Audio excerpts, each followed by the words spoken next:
Okay, good day everyone. So today we will discuss about problem solving involving polynomial equations. So complete the given table below. So given tayo ng polynomial equation, we are going to find the degree, roots, and number of real roots. So example number 1, the quantity x plus 1 times the quantity x minus 2 equals 0. So to find the degree, we're going to multiply yung kanyang variable. So x times x is x squared. So pag sinabing degree, yung pinakamataas na exponent na makikita natin dun sa given na polynomial equation. Pero kung siya ay nakafactor, kailangan i-multiply muna natin yung variable. So, x times x ay x squared. So, ang highest degree niya or exponent ay 2. Kaya siya ay degree 2. And then, ang roots natin, i-equate lang natin yung mga factors sa 0. So, x plus 1 is equals to 0 and x minus 2 is equal to 0. And then, solve for x. So, kung siya ay x plus 1 is equals to 0, so, ang magiging value ng x natin ay negative 1. So, ito naman magiging positive 2. O kaya, gawin nyo lang siyang kabaliktaran ng sign nito. Kung siya ay plus 1, edi magiging negative 1. Kung ito ay minus 2, edi magiging 2. O yun, negative 1 and 2. And pag sinabing number of real roots, bibilangin lang natin kung ilan ang real roots nito, which is yung negative 1 at 2, kaya siya ay 2. Yung isa, dalawa. Ito siya. And then, number 2 is x times x minus 4 and then times x plus 5 is equal to 0. Ang degree niya ay yung x, tsaka itong x, tsaka ito, mumultiply lang natin. Kaya siya ay magiging x cube. Kaya ang degree niya ay 3. And then, ang roots, equate lang natin itong lahat ng factor sa 0. Yung x is equal to 0, so may 0 na tayo. And then, x minus 4 equals 0, x plus 5 equals 0. So, pwedeng palitan lang natin ang sign, kaya siya ay magiging 4 at 5. Yan. Siya ay 0, 4, and negative 5, rather, ito. Kasi positive 5. And ang number of real roots ay 3. Yung 0, 4, at negative 5. Isa, dalawa, 3. Low. And then, number 3, x minus 2 cube and x plus 1. So, bakit siya naging 4? Dahil, since yung x minus 2 ay 3 beses daw, mauulit siya ng 3, kaya siya ay magiging x cube ito. And then, yung x cube pag minultiply sa x, magiging x raised to 4, kaya siya ay naging 4th degree equation. And then, ang roots, bibilangin lang natin, ang x minus 2 pag in-equal sa 0 ay magiging, ang x is equals to 2. Yung x plus 1, magiging negative 1. And then, since siya ay naka-raise sa 3, kaya 3 ang value ng 2. Kaya siya ay 2 multiplicity 3 at saka negative 1. How about number of real roots? Sa number of real roots, since ang 2 natin ay 3 beses ang kanyang value, no, na ulit, at saka isa lang yung negative 1, pagpaplasin lang natin. So, 3 2. Tsaka isang negative 1, kaya siya ay 4. And then, ito namang x times the quantity x plus 11 equals 0. So, mapapansin naman natin, x times x is x squared, kaya ang degree niya ay 2. At ang roots natin ay x equals 0, tsaka yung negative 11. Kaya ang number of real roots niya lang ay 2. And then, dito naman sa number 5, yan, parehas lang nasa labas ang exponent. So, x minus 2 equals 0, kaya magiging 2, multiplicity 2, tsaka 1, multiplicity 3. At ang degree naman niya ay, ito lang, 2 plus 3 ay 5 lang, gawa ng x squared times x cubed ay 5. 5, tsaka yung sinabi ko kanina, 2 multiplicity 2, tsaka 1 multiplicity 3. At ang number of real roots, since dalawa ang value ng 2, 3 ang value ng 1, kaya siya ay 5. Okay, another example. Find the roots of 3x plus 2 times x minus 1 times x plus 2 equals 0. So, i-equate lang natin tong tatlong ito sa 0, which is 3x plus 2 equals 0. And then, ilipat natin yung 2, kaya siya ay magiging 3x equals negative 2. Didivide natin yung left side at right side ng equal sign sa 3 para x lang ang matira. Kaya siya ay magiging x equals negative 2 over 3.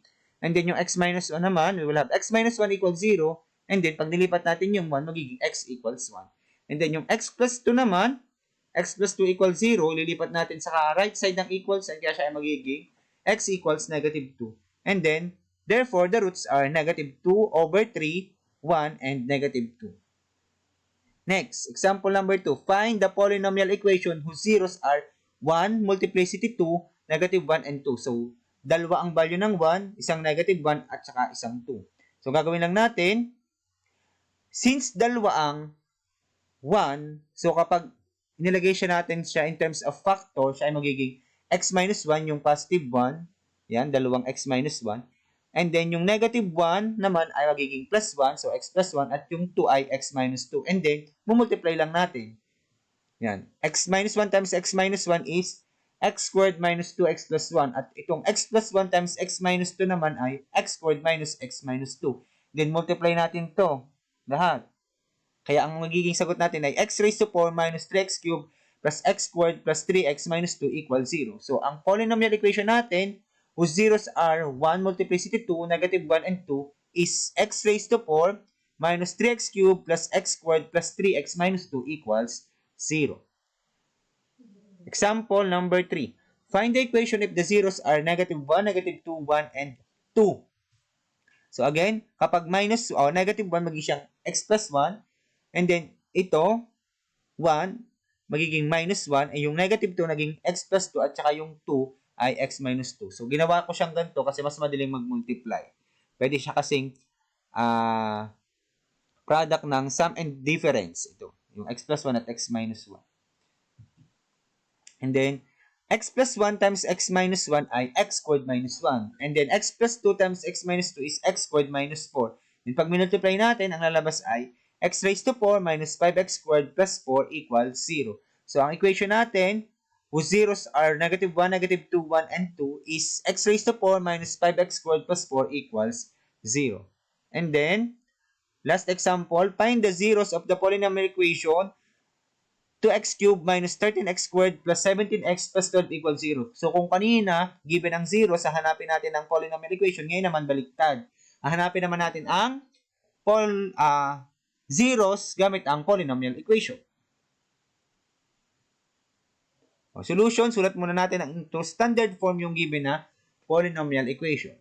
And then, hanapin natin yung factors ng constant, which is yung 12. So, ito yung mga factors ng 12.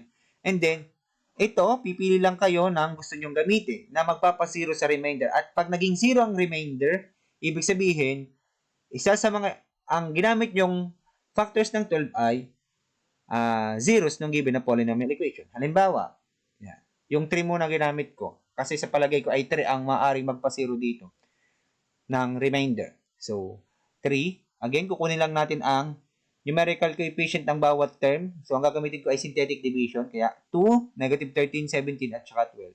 And then, sa synthetic division, bring down lang natin yung unang number. So, bring down 2, 2, and then times 3 equals 6, negative 13, plus 6 equals negative 7, times 3 equals negative 21.